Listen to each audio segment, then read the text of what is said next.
A guerra pela Lua não começaria com um tiro no pó cinza. Começaria no instante em que o céu deixasse de ser acima e passasse a ser território. Porque o mais assustador não seria a explosão lunar. Seria perceber que, se a corrida espacial virasse guerra, a Terra inteira entraria nela sem sair do chão. Vamos assumir a regra exata. A corrida espacial acelera, interesses colidem, e a Lua deixa de ser destino científico para virar disputa estratégica permanente entre grandes potências. Este vídeo não é sobre tiroteio futurista no espaço. É sobre o que aconteceria quando rota, gelo, energia, órbita, prestígio e comando começassem a ser disputados no mesmo pedaço do céu.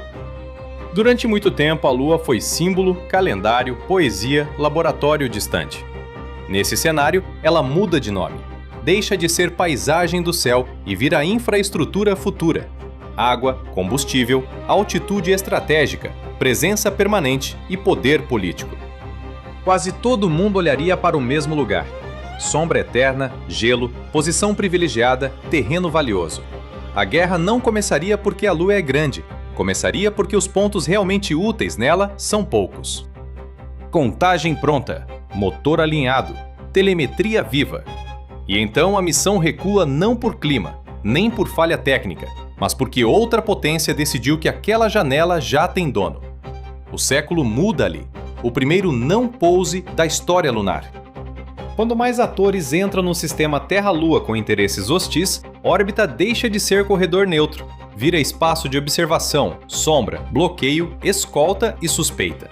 O céu não fecha, fica apertado.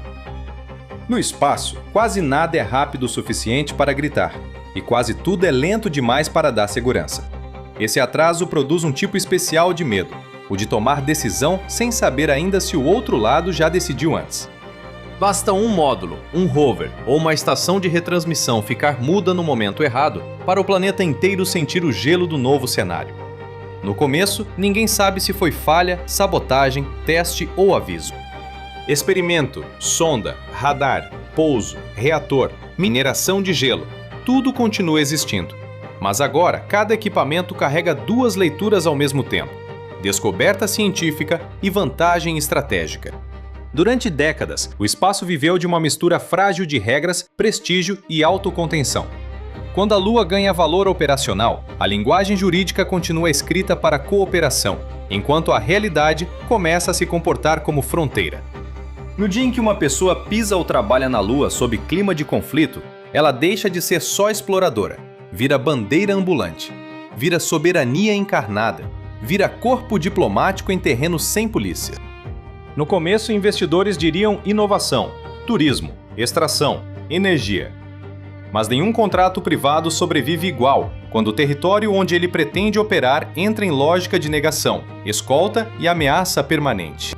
Se água significa vida, combustível e permanência, gelo lunar não seria recurso secundário, viraria ativo geopolítico bruto.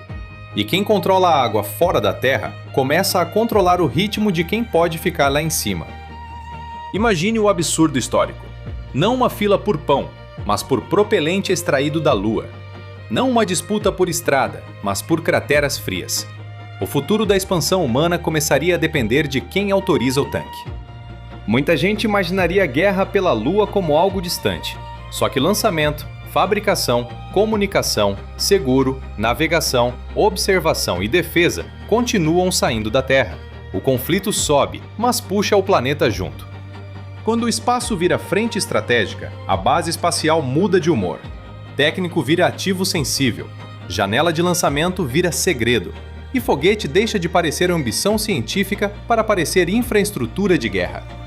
O conflito não precisaria derrubar tudo para assustar.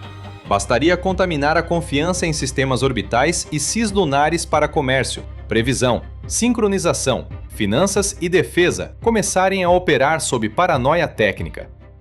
No espaço, muitas agressões seriam desenhadas para parecer acidente, interferência, ruído, desvio, falha, erro de interpretação.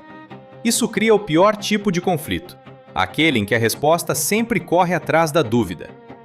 Pela primeira vez, crianças apontariam para a Lua não perguntando o que ela significa, mas quem está controlando aquilo hoje. O satélite mais antigo da imaginação humana viraria manchete militar diária. Cada pouso vira demonstração, cada módulo, prova de prestígio. Cada atraso do rival, argumento. A corrida espacial sempre teve espetáculo. Nessa hipótese, o espetáculo ganha dentes. Multinacionalidade funciona bem enquanto o projeto comum é maior que a disputa.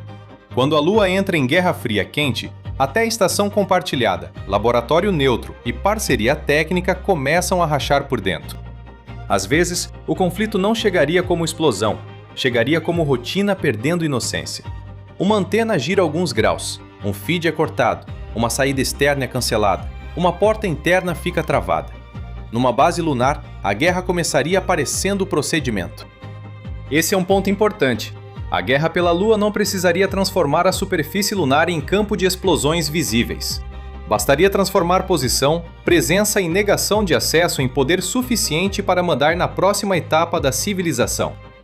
No começo, ninguém saberia bem onde termina a ciência e começa a soberania.